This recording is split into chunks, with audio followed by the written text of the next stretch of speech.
You are motivating them and you giving them a reason to want more. So the problem I have is, and this is my problem, I'm not with the mixtape thing. Only like if a mixtape to me was 15, 16 artists on a CD with probably one or two songs promoting needles past. That's a mixtape to me, or one artist rapping over previously released music. That's a mixtape to me. But what artists have to understand is this is a business. This is a business. Nike did not become the shoe conglomerate that it is giving away Nike. Microsoft did not become the computer conglomerate that it is giving away computer software. They created value in their craft, in their, in the stuff that they're putting out there. They created value in it. And another thing, this is reality. If you're going to give something away and it's set up as a business, they're going to, when they give it away, it's a write-off. They're going to get a return on whatever they're giving away. My thing is, a lot of rappers have to understand, I'm in the business of managing. I want rappers to start being in the business of rap and not just being rappers. Because if you're in the business of rap, when you approach people and give them your product, you're not going to have a permanent marker on it smoking a joint with a bottle of beer in your hand, because then you're not in the business of rap, you're just a rapper, because then you will know how to sacrifice your habit and invest in your career. So what I'm saying is, I'm not against the mixtape thing. I'm just saying, understand that a lot of these rappers get $1,500, $1,600 into their mixtape and don't have no return on their investment. Women fall in love, but I'm no Cupid. Watch on gleam and the chain ain't stupid. Block boys, nigga, the streets is us. I got blue monkey jeans, you ain't seen these cuz. Blue division poppin', so the dues is paid. White tee, blue fitted with exclusive J's. Blue ice chunky like water hit 'em. And everywhere I go, they like where you get them. I'm fucking model chicks in the Maserati and tossing Vegas chicks in the hotel lobby. We get our cake on while you Exactly. Lil Wayne has been a millionaire for almost over 10 years. 10 years strong. So this is the deception that a lot of these rappers get. They say, oh man, Drake, Drake was a TV personality before he came into the music industry. But as long as you understand, and I know a lot of rappers debate me, they like Jazzy, but this and that, okay, this is just my opinion, because I'm not going to stop rappers from doing mixtapes. But when you have a guy hand me his mixtape, and he say, this is my 5th mixtape, and the #1 consumers has never heard of this guy, he's hustling backwards. You have to think, if I'm on my 5th mixtape, and the #1 consumers, which is high school, college kids, kids that go into Walmart, or kids that go on iTunes and download it and pay for it, if they have never heard of you on your 5th mixtape, then I stand, if someone could call me and tell me, Jazzy, I've dropped this mixtape, it may create an avenue for somebody to show interest in you, but all I'm saying is, this is my opinion, do something where you can make some type of revenue off your investment, because you have rappers. I know a guy that spent $1,500 on a mixtape. He got some nice features on there. He paid some nice producers to produce the track, and he said, I printed up, I think he said he printed up 15,000 and he gave them away for free. If you give away 15,000 mixtapes, it doesn't mean 15,000 people listen to that mixtape. But if you get a digital situation where your stuff is uploaded in a digital system and if you're getting digital distribution, you don't care if they didn't listen to it, because if they downloaded it from a digital situation, they paid for it.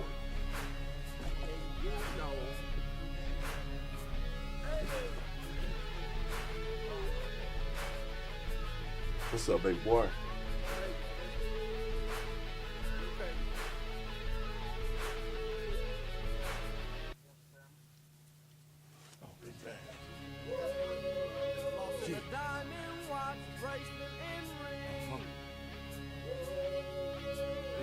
Yeah.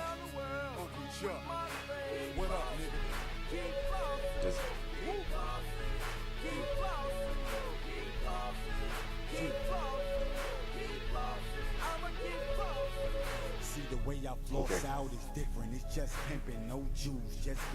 strong following out here, man. Just, a lot of people that get that we give in this game, a lot of times I give the game up just because people need it. So there's people out there that appreciate that, man. Yeah, I know, man. I got a lot of industry love and a lot of street love, man. And I love my position because I'm an influence on gang members, drug dealers. I tell them, man, I don't knock what you do. But it's you know, a lot of artists, and I don't just deal with hip hop. I deal with R&B, pop. I deal with a lot of managers, PRs, you know, and you know, roll with Blue Division, you know, and we call it division because it's not a blood crip thing. We unifying everybody, man. Shouts out to Crooked Eye, Cognac. We got the MBM movement. So my thing is, and we all races. We don't trip off color. So, you know, but the sad thing is, man, you can do the most positive stuff in the world, man, and you're going to have haters, man. You know, I've had people call me and accuse me of stuff that's blatant lies, but it motivates me to keep going because my main purpose is to educate the very cats that could be busting our mamas and our sisters and our kids in their heads, doing drive-by shootings, you know, filling our children and our youth up with drugs. But a lot of these cats look up to me and they say, Jazzy, if I wasn't doing this music, I'd probably be in prison or gang banging. And some of these suckers out here have the audacity to try to, you know, put smut on my name and sabotage me. But you know what? It's going to make me stronger. Without haters, there wouldn't be no Jazzy, or it wouldn't be this Western Awareness Conference. You know, I've reached out and did things that I didn't even have to do to keep the peace. But now, man, it's about educating. I can't let that detour me from what I'm doing, you know. And I'd like to say what's up to K9 and Cool Boy for really just being in my corner the past couple of weeks, man. And I won't even go. I got the utmost respect for people that's pushing unity, man. So love out to every ex-gang member, everybody that's doing music that could be doing something negative.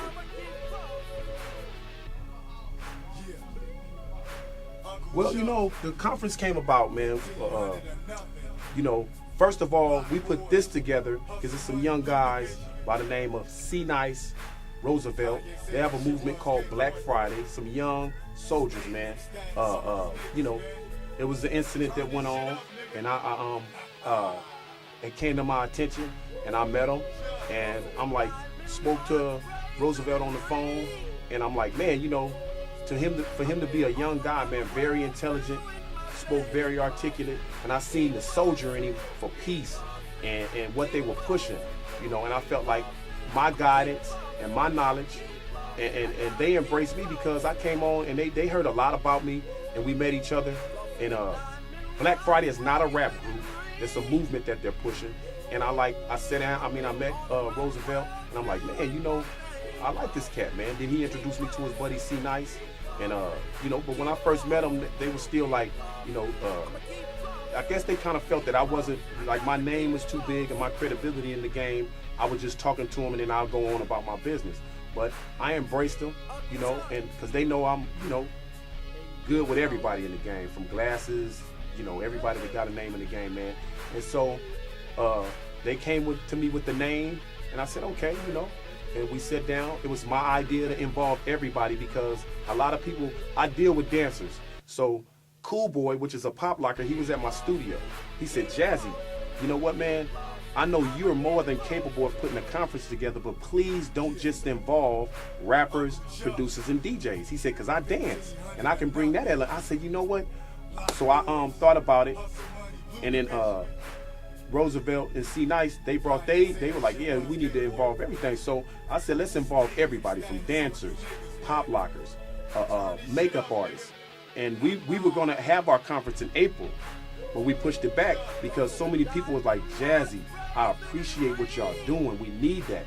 And it's an educational thing. We're going to have makeup artists tell up and coming makeup artists how to get, you know, how to get work and make. So producers will come. They're going to network, and it's networking, passing information and establishing relationships.